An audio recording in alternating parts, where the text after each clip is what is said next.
Buenos días, buenas tardes, buenas noches. Espero que estén de lo mejor. Una vez más con un poquito de secretos de manantial del cielo para cada uno de vosotros. Quiero compartir algo del que nos dejó para que experimentáramos la computadora Mac, los teléfonos, los iPhones, un poquito de la historia de él, cómo él empezó y cómo él hizo toda esta realidad, y el cual nosotros también tenemos acceso a esas tecnologías cuando nos conocemos a nosotros mismos primero. Esto habla en el capítulo en la biografía de Steve Jobs, que el autor Walter Isaacson escribió. El campo de distorsión de la realidad jugando con sus propias reglas. De vez en cuando nosotros tenemos que jugar con nuestras propias reglas. Pero es importante conocer los elementos de la naturaleza y del universo entero. Dice, cuando Andy Hertzfeld se unió al equipo del Mac, recibió una charla informativa de Bud Tribble, el otro diseñador de software, acerca de la ingente cantidad de trabajo que quedaba por hacer Jobs. Quería que todo estuviera listo en enero de 1982 y para eso faltaba menos de un año. Es una locura, aseguró Hertzfeld. Es imposible. Tribble señaló que Jobs no estaba dispuesto a aceptar ningún contratiempo. La mejor forma de describir aquella situación es con un término de Star Trek, explicó Tribble. Steve crea un campo de distorsión de la realidad. Cuando Hertzfeld mostró su desconcierto, Tribble profundizó un poco más. En su presencia, la realidad es algo maleable. Puede convencer a cualquiera de prácticamente cualquier cosa. El efecto se desvanece cuando él ya no está, pero hace que está difícil plantear plazos realistas. Tribble recuerda que adoptó aquel término a partir de los célebres episodios de Star Trek titulados La colección de fieras. En ellos, los alienígenas crean su propio mundo, usando solo la fuerza de sus mentes.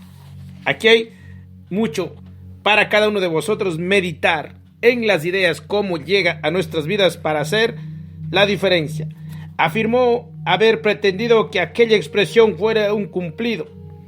Además de una advertencia, era peligroso quedar atrapado en el campo de distorsión de Steve, pero era aquello lo que le permitía ser realmente capaz de alterar la realidad. Al principio, Hertzfeld pensó que Tribble estaba exagerando.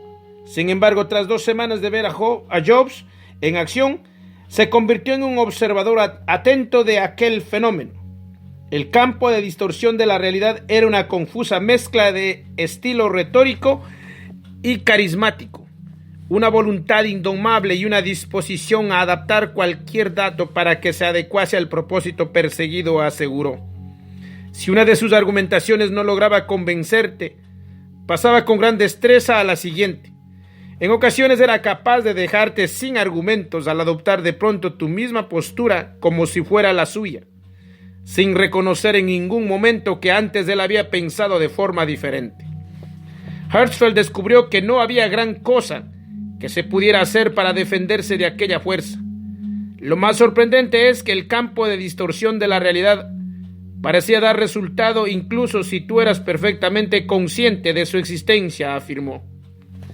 A menudo discutíamos técnicas para poder contrarrestarlos, pero tras un tiempo la mayoría nos rendíamos y pasábamos a aceptarlo como una fuerza más de la naturaleza. Después de que Jobs decidiera en una ocasión sustituir todos los refrescos de la oficina por zumos orgánicos de naranja y zanahoria de la marca Odwalla, alguien del equipo preparó unas camisetas. La parte frontal rezaba campo de distorsión de la realidad, y la trasera añadía, el secreto está en el zumo. Todo esto tiene algo maravilloso que hace pensar a cada uno de vosotros para aprender a ser creativos, y hay que pensar en lo espiritual para materializar las cosas. Hasta cierto punto, denominarlo campo de distorsión de la realidad era solo una forma rebuscada de decir que Jobs tenía una cierta tendencia a mentir. Sin embargo, el hecho es que aquella era una ocultación de la verdad más compleja que un simple embuste. Jobs realizaba algunas afirmaciones, ya fueran un dato sobre historia del mundo o el relato de quien había sugerido una u otra idea en una reunión. Sin tener en cuenta la verdad, aquello representaba un deseo voluntario de desafiar a la realidad, no solo de cara a los demás, sino a sí mismo. Es capaz de engañarse él solo, afirmó Bill Atkinson. Eso lo permite lograr que los demás se crean su visión del mundo, porque él mismo la ha asumido y hecho suya. Obviamente, existen muchas personas que distorsionan la realidad. Cuando Jobs lo había, a menudo era una táctica para lograr algo. Wozniak, que resultaba ser tan radicalmente sincero como Jobs, se maravillaba entre la eficacia de aquella maniobra. Su distorsión de la realidad se pone en funcionamiento cuando él tiene una visión ilógica del futuro, como la de decirme que podía diseñar el juego de los ladrillos en tan solo unos días. Por cierto, el estratega Wozniak era otro socio de Jobs. Te das cuenta de que no puede ser cierto, pero de alguna forma él consigue que lo sea. Cuando los miembros del equipo del Mac se veían atrapados por su campo de distorsión de la realidad, quedaban casi hipnotizados. Me recordaba a Rasputin, afirmó David Coleman. Era como si te lanzara un rayo láser y no pudieras ni pestañear. Daba igual que te estuviera sirviendo un vaso de cicuta. Te lo bebías. Sin embargo, al igual que Wozniak, cree que el campo de distorsión de la realidad le daba poderes.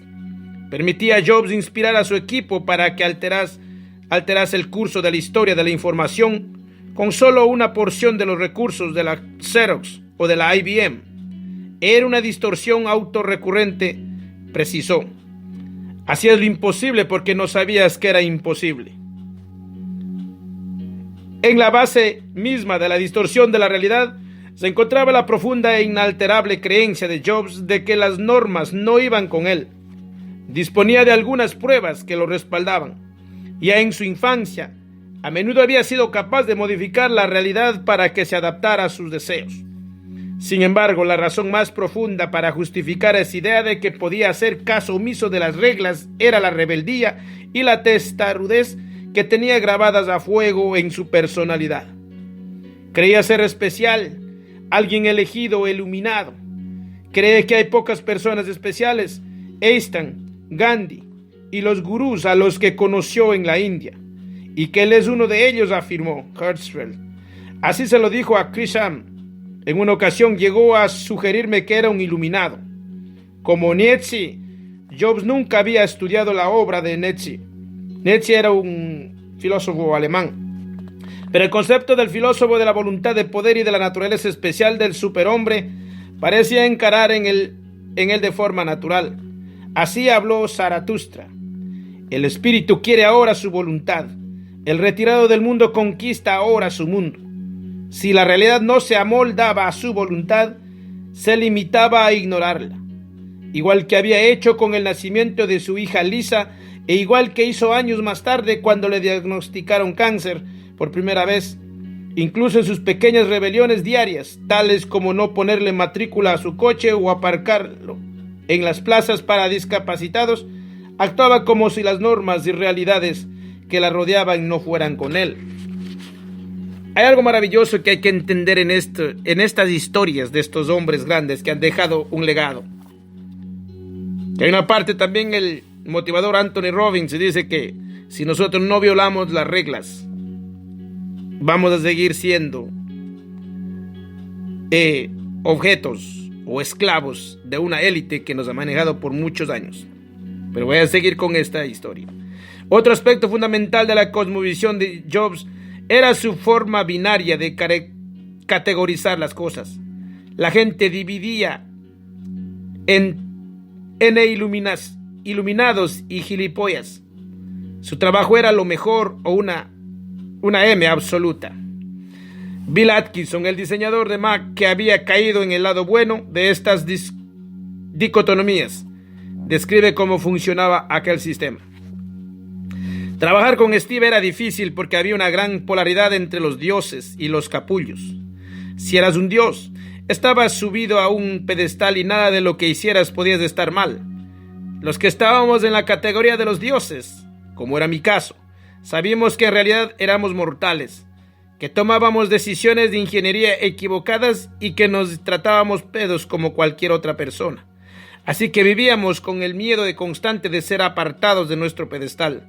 Los que estaban en la lista de los capullos, ingenieros brillantes que trabajaban muy duro, sentía que no había ninguna manera de conseguir que se valorase su trabajo y de elevarse por encima de aquella posición. En esto queda mucho para meditar cada uno de vosotros, cuando nosotros dependemos de las tecnologías. Sin embargo, estas categorías no eran inmutables, especialmente cuando sus opiniones eran sobre ideas y no sobre personas. Jobs podía cambiar de parecer rápidamente. Cuando informó a Hertzfeld acerca del campo de distorsión de la realidad, Tribble le advirtió específicamente acerca de la tendencia de Jobs a parecerse a una corriente alterna de alto voltaje. Si te dice algo es horrible o fantástico, eso no implica necesariamente que al día siguiente vaya a tener la misma opinión, lo explicó Tribble. Si le presentas una idea nueva, normalmente te dirá que le parece estúpida, pero después, si de verdad le gusta, exactamente una semana después, vendrá a verte y te propondrá la misma idea como si la hubiera tenido él. Prácticamente era un robador de ideas.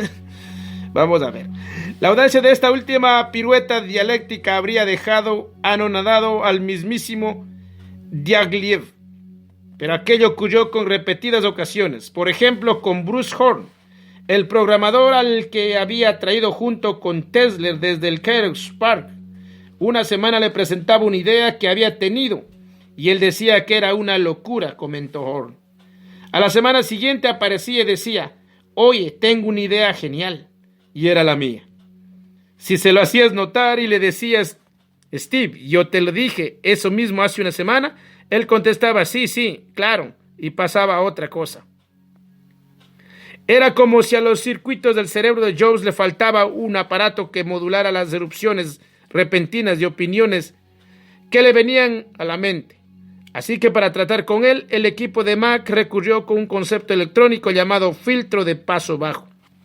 A la hora de procesar la información que le emitía, aprendieron a reducir la amplitud de sus señales de alta frecuencia. Aquello servía para suavizar el conjunto de datos y ofrecer una media móvil menos agitada de su cambiante actitud.